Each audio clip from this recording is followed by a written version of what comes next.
Okay, hello everyone. Thanks for coming back. Welcome to the third and final module for our chapter on forecasting. In this video, we are going to talk about demand calendars. Many of the paid revenue management tools now regularly include this kind of calendar as a service, but saint that I am, I'm going to show you how to do one yourself. So, the preview. Just 3 points today. First, we'll look at what the demand calendar is and why it's a good idea to use one when setting up a revenue management pricing strategy. The second point is when we run through the creation of the calendar and the data required to do so. And lastly, we'll show you how the calendar works, how to read it, and what to do with all the exciting new data it'll give you to work with. So, seatbelt sign is on, no smoking on board, the life jacket demo is done, and we're in the air. So, firstly, a very good question, followed by an even better one. What is the demand calendar and why should I use one? Simple answer to both at the same time, I'd say. By creating a demand calendar, you can facilitate your pricing decisions based on the past and future data that we've already learned how to collect. It is an absolutely crucial exercise when it comes to establishing a consistent pricing strategy and for practicing effective revenue management in the long term. It is in many ways a demand forecast.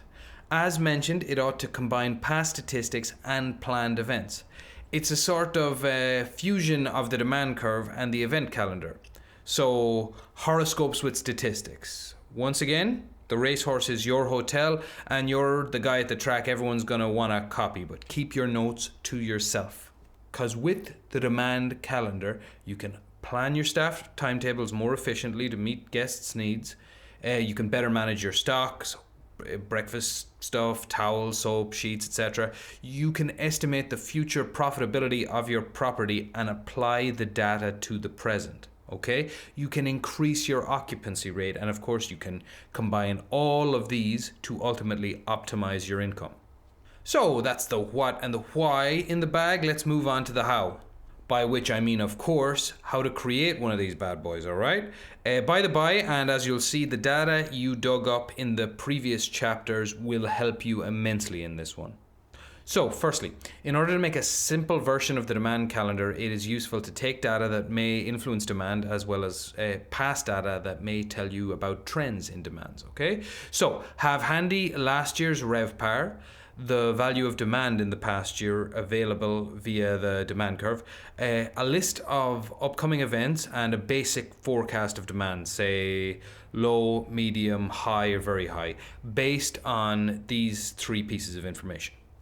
Guys, here's one I made earlier. Tell me you don't want one of these immediately for your own property. Doesn't it just scream useful display of data, right? You've got your days of the week, last year's RevPAR, demand for last year, red being scary because it's very low, green being pleasant because it's high, the events that you might run into. You see rain just for the next few days. That's how often you want to be updating your calendar, okay? And then the current demand on account of the rain, you see very low. But then next week when we've got American holidays happening, we've got very high demand, okay? This is what you want, a clean, easily legible visual display that'll help you conduct your business.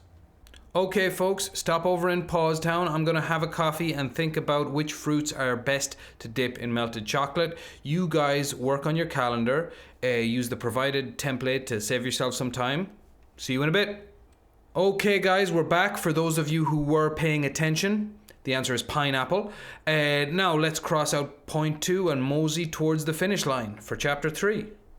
And as you can see, guys, we have arrived at the raison d'etre. What can you do with your calendar?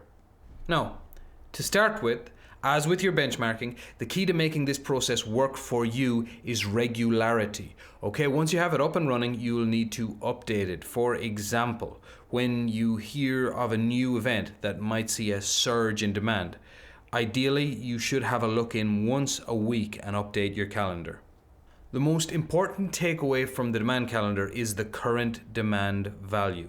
This is what will tell you when you can expect an increase in guests arriving, and to keep this as accurate as possible so you can adjust your rates to meet demand is why you'll want to regularly update the calendar. It's a great way to keep abreast of your competition and to avoid any unpleasant surprises. Do it now and thank me later. I like chocolates, flowers, not so much. So that's the end of point 3 and end of the forecasting chapter. Wasn't that awesome? Huh? Get some rest and some water, guys, because next, the moment has arrived. We're gearing up for the ever elusive 4th chapter on pricing. Hell yeah. All right. See you in a bit. I'm off to melt some lint and peel a pineapple. Peace.